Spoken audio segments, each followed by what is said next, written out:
देखिए, इस वीडियो में हम लोग क्लास 12th का एक और टॉपिक कवर करेंगे जो न्यूमेरिकल का है, जो लेसन नंबर 1 से है केमिस्ट्री के, अणुसंख्य गुणधर्म। अब अणुसंख्य गुणधर्म का मतलब ये होता है कि जो हमारा विलयन होता है उसके कुछ गुण ऐसे होते हैं जो अणुओं की संख्या पर निर्भर करते हैं, जिसमें पहला हमारा इसमें गुण जो आता है उसको कहते हैं वाष्प दाब का अवनमन। अब वाष्प दाब का अवनमन क्या होता है वो समझिए। वाष्प दाब का अवनमन सब न्यूमेरिकल सेक्शन है, ध्यान रखिएगा। कन्फर्म सेक्शन है कि यहाँ से न्यूमेरिकल आपको मिलेगा ही मिलेगा। वाष्प दाब के अवनमन का मतलब ये है कि जब किसी विलेय को किसी विलायक में आप डालते हैं तो उसके वाष्प दाब में कमी हो जाती है, अवनमन हो जाता है। और वाष्प दाब का जो अवनमन है वह उसके मोल अंश के समानुपाती होता है।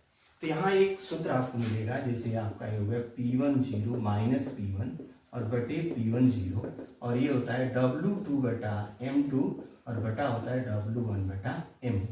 अब इसमें ये क्या है उनको जान लीजिए। ये जब विलयन बना नहीं है उस समय जो विलायक होगा उसका ये वाष्प दाब है, यानी ओरिजिनल फॉर्म में ये हमारे विलायक का वाष्प दाब है। जब भी ये मिला दिया गया तो वाष्प दाब जो मिला उसको P1 से नोट करते हैं, और P1 जीरो तो है, ये तो अनुपात निकल गया। यहाँ से W2 बटा M2, यानी ये हमारा विलायक है, ये हमारा विलेय है।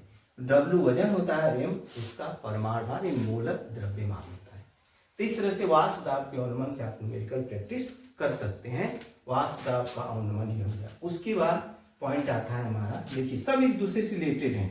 क्वथनांक का उन्नयन, ठीक है। अब क्वथनांक का उन्नयन, अब देखिए क्वथनांक के उन्नयन में होता क्या है कि क्वथनांक का उन्नयन जो होता है मोललता की समानुपाती है। ध्यान रखिएगा, मोललता पिछले वीडियो में आपने देखा होगा। क्वथनांक का जो उन्नयन होता है मोललता की समानुपाती होता है, यानी अगर हम इसको डेल्टा टीबी, ध्यान रखिएगा एक ही तरह का फार्मूला है, डेल्टा टीबी समानुपाती यम, समानुपात हटेगा delta B is equal to यहाँ के बी आ जाएगा यम। और मोललता आप जानते ही हैं कि मोललता यम का मान यहाँ रख दीजिए, तो delta T B is equal to K B, और मोललता क्या होता है विलेय का मोल, और बटा विलायक का वजन किसमें, ग्राम किलोग्राम, किसमें लेंगे किलोग्राम। तो ये फार्मूला है आपका।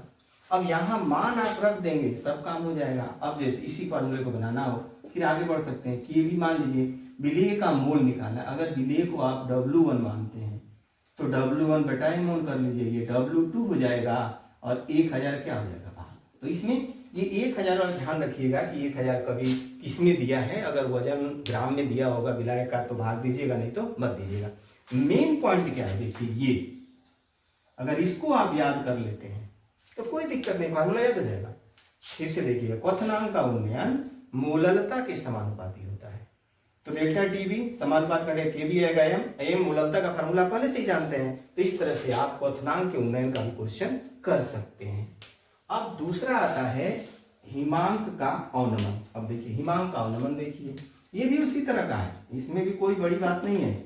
हिमांक का अवनमन, अब यहां भी जो हिमांक का अवनमन होता है वो भी मोललता के ही समानुपाती होता है। नोटेशन केवल बदलता है, डेल्टा टीएफ इसको कर देंगे समानुपाती m, delta TF is equal to K m. अब यम वही मोललता, विलेय का मोल, अब बटे विलायक का वजन किलोग्राम में। तो यहां से भी फार्मूला आपका बन जाएगा मानने के लिए। ये ध्यान रखिएगा भाई, W1 W2 M2 M1 माना जाता है, उसको याद करने से ज्यादा कंफ्यूजन बनता है। आप सीधे इसको याद कीजिए, डेल्टा टीएफ समानुपाती यम, डेल्टा टीएफ टीबी समानुपाती यम, और यहाँ आपको वाष्प दाब का अवनमन मिल गया। तो इस तरह से ये 3 पॉइंट आप यहाँ से कर सकते हैं।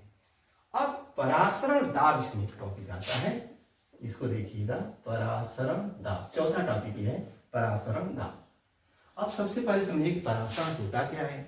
जब दो लिक्विड होते हैं तो एक लिक्विड का दूसरे लिक्विड में बहना परासरण कहा जाता है, माने बहना एक तरह से। अब परासरण, अगर मान लीजिए बीच में कोई अर्धपारगम्य झिल्ली आ जाए, अर्धपारगम्य झिल्ली नेचुरल भी होती है और आर्टिफिशियल भी होती है, तो अर्धपारगम्य झिल्ली से कोई लिक्विड एक तरफ से दूसरी तरफ जा रहा है और उसमें जो दाब उत्पन्न हो रहा है उसी को परासरण दाब कहा जाता है। अब परासरण दाब हमको कैलकुलेट करना है, तो अब यहाँ पे ध्यान रखिएगा, परासरण दाब मोलरता के समानुपाती होता है। ठीक, तो परासरण दाब मूलरता के समानुपाती होता है, तो ये पाई हो गया, ठीक है, और इज इक्वल टू होता है सी आर टी, और सी क्या होता है एन बाई वी। सी यही हमारा क्या है, वो मूलरता है, समानुपाती हुई थी पाई, और यहाँ हो गया हमारा एन कर लीजिए, एन बाई वी, और आर टी, तो pi V is equal to N R T. और एन क्या है, एन जो है ये मोल है किसका, विलेय का, बस ये ध्यान रखिए।